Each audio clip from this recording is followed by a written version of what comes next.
Welcome to Equipped in Grace, where we talk about following Jesus in the chaos of real life.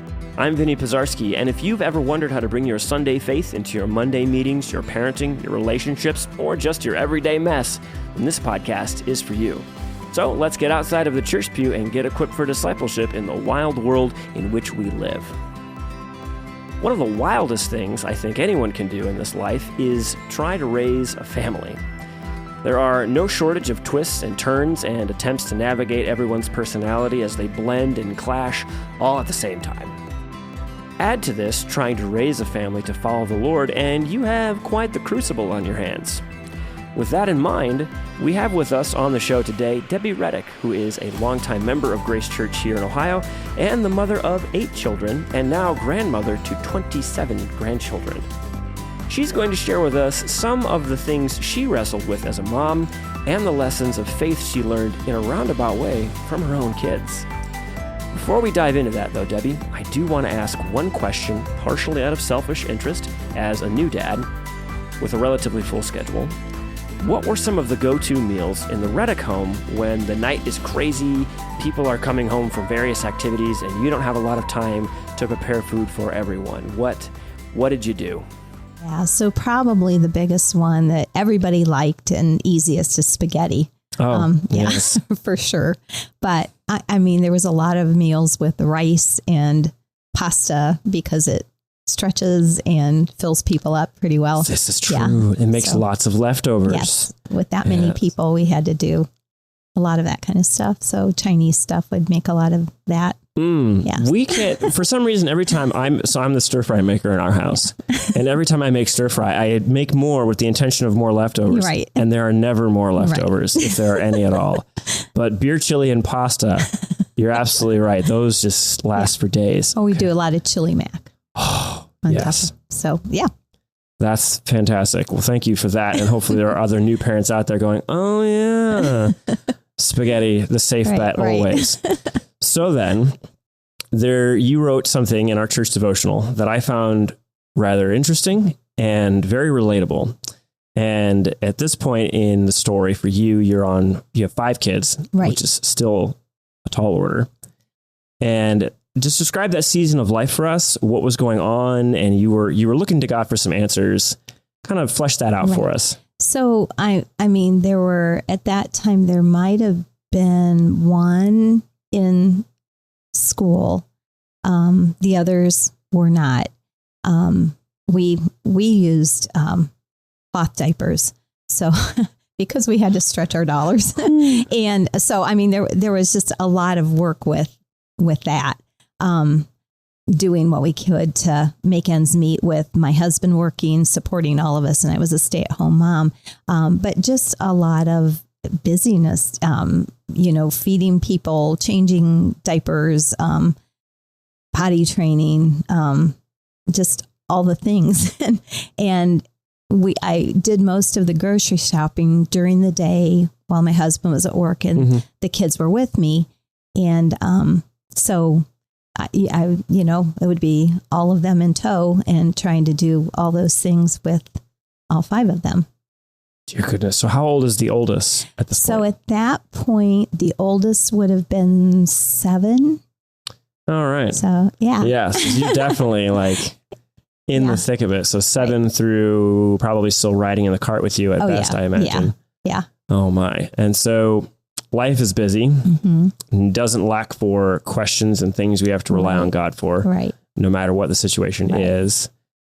And so describe kind of there's, I remember reading in your story a little bit of tension between you and God and trying to figure some stuff out. So Brad and I, we were doing a lot of stuff at church. We were doing a lot of Sunday school teaching.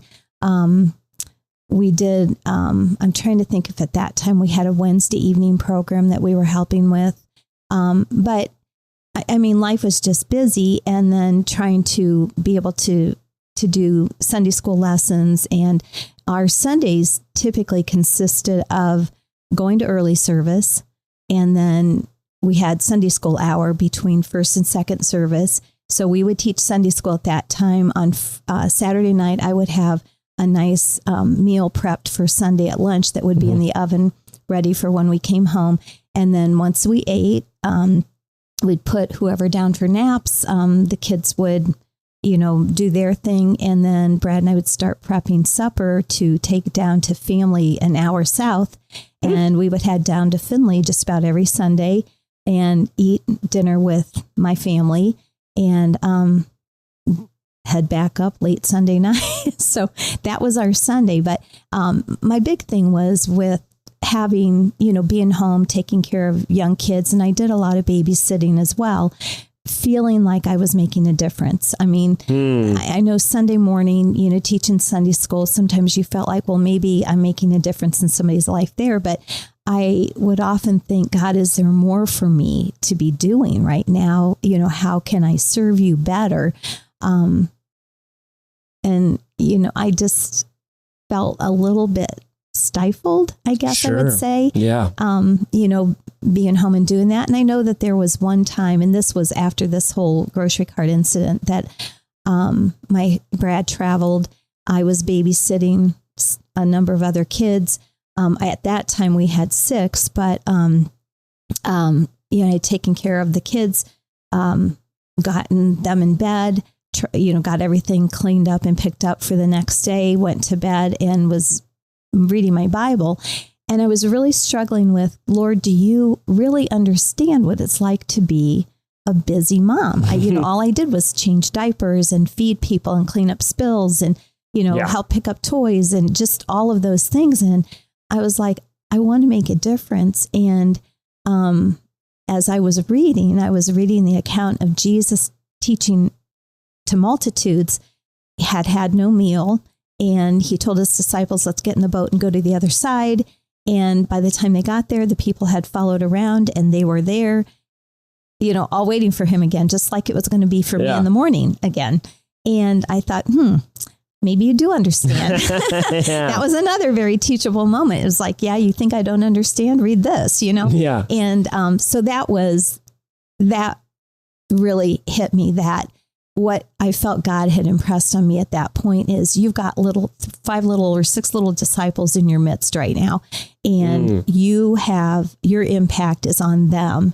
And then as, they take hold of faith and make it their own, they will be like a stone thrown in a pond, that ripple effect and the exponential thing where hopefully their lives would touch other lives, which would touch other lives. And that changed my feeling about being a stay-at-home mom, thinking I can make a difference. It's right here in my own little corner of the world right now. Yeah. And maybe someday then outside of our walls. But that was a huge impact on what I had been struggling with about, how can I make a difference? And I just felt so confined in my role right at that time. Yeah. And having been to a much smaller degree, but having been the stay-at-home dad for our son, the first year of his life, my wife was the one that had found a job when we moved back to Ohio. I definitely relate to that. There is a certain level of just going, am I even being used in this role? I'm just here in this house, taking care of this small tyrant person. Person. This blessing. Yeah, this little bouncing blessing, whom I love, but also, there's a lot that babies and kids need. Right. And so that's just, encouraging, I'm sure, for any parent who stays at home to hear that. We don't often think about that, but the whole nation of Israel started with Abraham and his son Isaac, and the ripple effect that, of course, that's had on the history of the world. Yeah. So there was also in your story something I thought was very interesting. You're on one of those many trips to the grocery store, and I remember you describing a little bit that you're kind of struggling to hold pace with God. You're wondering what's happening. Yeah. Is he moving? Yeah. And you're at the grocery store with your 5 kids. Yes. And then you learn a lesson in a kind of a surprising way. Tell us a little bit about that. So I think I had 2 of them in the cart.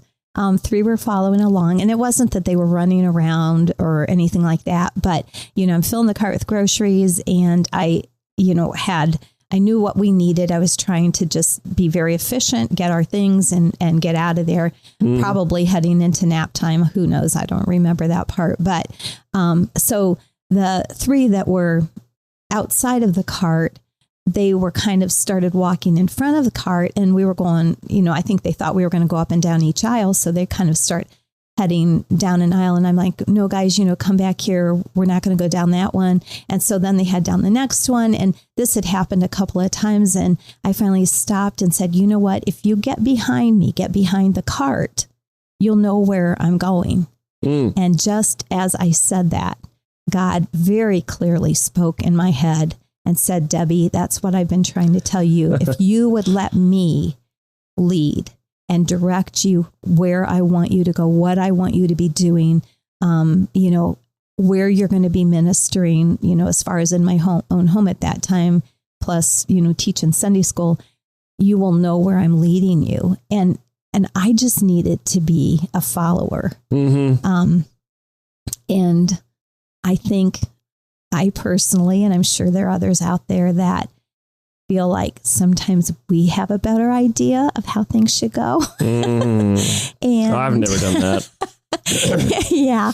And I like, oh, you couldn't possibly want me to do that or, whatever. But it was a very clear voice in my head that said, if you just get behind me and let me lead, I will take you where I need you to go.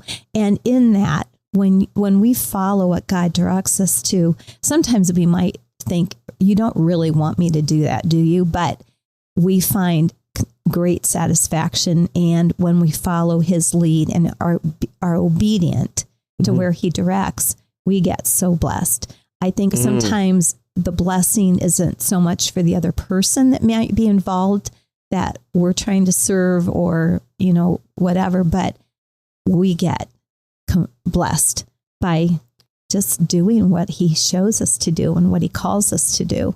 Gosh, that is so true. That is so true. And I think that's probably natural for all of us. And in last week's conversation with Michael Richardson, we talked about that, of just wanting to be busy, wanting to be going. My year as a stay-at-home dad was shockingly difficult. Just and I like to slow down and kind of play life on the backbeat. That was so challenging to have to slow down and to have to do life at someone else's pace. Right. A powerful lesson for us to, where God's probably tapping on our shoulders going, yeah, I see what your kids are teaching you. I'm trying to teach you too. And we're God's children. And it makes all the more sense why God tells us to come to him like children. Yeah. Oh man, I'm sure there's been moments we've all tried to run ahead of the cart. Oh yeah. It's, it's the humility and the dependence and the trust and, that kids have, the lack of pretense that I think is why God calls us to come as children. And when we give up our own selfish wills and desires and let him fill us and accomplish his purposes through us in his way, it works better. Yeah. And we are blessed and others are blessed. And it just, we got to kind of pry our hands off of things a lot of times. It's kind of like that's the taking up our cross, or rather the denying of ourselves, which is the hard part initially. But then Jesus says, my yoke is easy, my burden is light. So as we get behind the cart, follow God's lead, what he leads us to, what he asks us to do, I have found as well, ends up being equal a blessing to myself as it is to whoever I'm trying to minister or wherever God's trying to have me help. Yeah. And, in that same light, I know people have heard this thing about God doesn't call the equipped, he equips the call. Or is that right? Am I saying that right? Yeah, equips the called. We have to be careful that when we see where he's leading us to, that we don't say, oh, no, that's not in my wheelhouse. That's not, I'm not capable of that, whatever. We have to trust that he's going to equip us enough to do what he's taking us to. Yeah, that's been something from what you've said. It has a thought's been burning on like the back burner here in my head, and that kind of sealed it, where Pastor Todd said something to that effect this Sunday, whereas in the Old Testament, God calls the Israelites who have been called out of Egypt and are finally going to enter the promised land to be strong and courageous. And he says it several times. Right. Yeah. Whereas in the past, they've proven that they really had a hard time being strong or courageous. Right. But it made me think and connect a dot from when God speaks at the beginning of creation.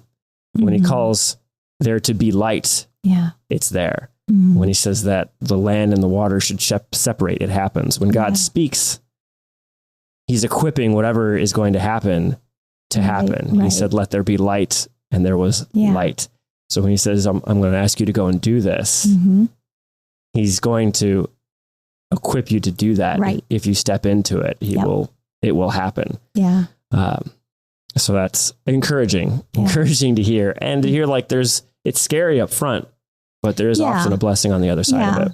It absolutely. And I think, in that we just need to keep, as you see that things work out, keep that humble heart and, praise him for what he's done through you. It's such a blessing to be used of God. Not anything that we should boast on ourselves, but that we can just be thankful that he counted us worthy to use us. Yeah. And accomplish his purposes in whatever he's called us to do. Yeah. Because the reality is we're just following behind the cart. That's right. And much easier to follow behind the cart than to try to go ahead of the cart and figure out where the cart's trying to go. Oh my gosh. Yes. Yeah. No, I feel that deeply. Well, this has been absolutely wonderful. Thank you for your insight into your life as a parent and how that connects to a life of faith. Yeah. Really appreciate you having on the show. Thank you so much for your time. Thank you. And a special thanks to you, our listeners. It's always such a blessing for us to have you along for the conversation, and we hope that it has also been a blessing to you and your walk with Jesus. Before we go, I would like to encourage you all to think of ways that you can trust God more, either by simply following his lead instead of maybe your own ambition, or by stepping into what he may already be calling you into in your season of life. Surrendering and following can both be scary prospects at the start. However, as Debbie has testified for us today, there are blessings on the other side of trusting God and his lead. As Jesus himself said, he came that we may have life and have it abundantly.